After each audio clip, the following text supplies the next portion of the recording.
It was back in May that South Texas lost an individual that inspired many.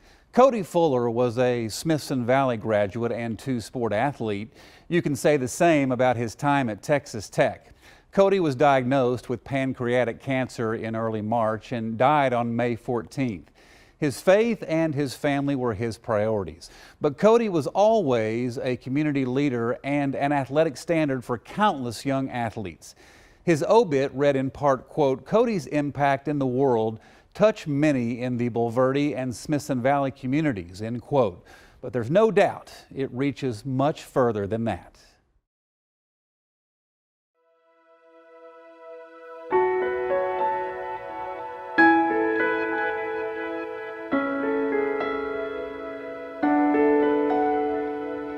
I literally fell on the floor and started crying. I mean, I knew that the statistics were totally against him, but Cody picked me up, and from that day he said, "I'm okay. Like, I'm not worried about me, I'm worried about you.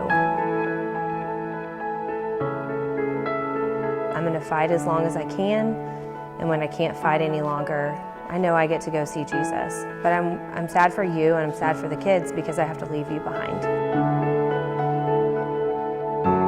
Through all that, I mean, I'm doing everything I can to listen. Cody sits up out of bed and he says, "I want to go home."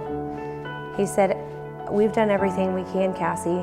Just take me home. Let's go be a family." And he made that choice. He wanted to come home and he wanted to be with the kids in our environment and not die in a hospital. How would you describe who the measure of the man was? He wasn't just a guy who was going to choose his own path. His path was dictated by Scripture and by the person that he felt God wanted him to be, and he was living that out daily. Just about any way you turn him, he looked good. And he's one of those rare individuals that really lacked for nothing. I could just tell that he was content with the diagnosis. He said, "I know where I'm going. I know y'all are going to be sad, but I'm not sad and I'm not scared." So he just lived that each and every day. His play on the field doesn't even come close to the man that he was off the field. The perfect word for Cody Fuller is faith. The first time he ever said that to me was like at 2 o'clock in the morning. He woke up and he grabbed my hand and he said, "Why not me?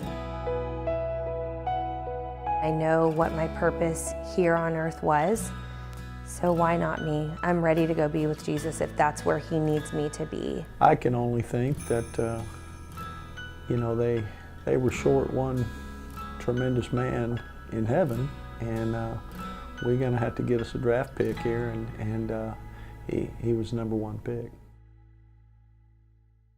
He did have such a message to people about there's a bigger purpose in our life than just what we have here on earth.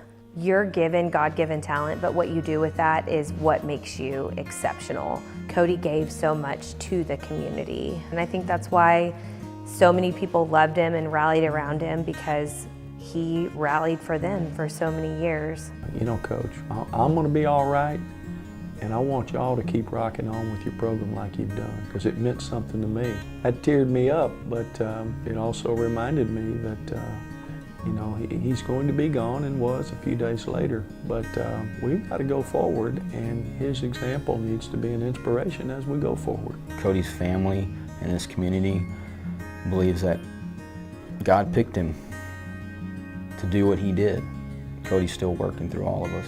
Some individuals are blessed with those rare qualities, and one of them is the ability to make other people instinctively want to follow your lead. He just had that it factor that people wanted. He made people around him better, and he made people around him want to follow him. That was his biggest message, is go and bring people to Christ. Through me, don't let my life stop. Let it live on. Hey guys, Daddy loves y'all with all my heart, okay? Y'all are beautiful. I love you. God's got this. He's going to take care of everybody and everything. He's going to take care of Daddy. And we're going to love each other. I love y'all.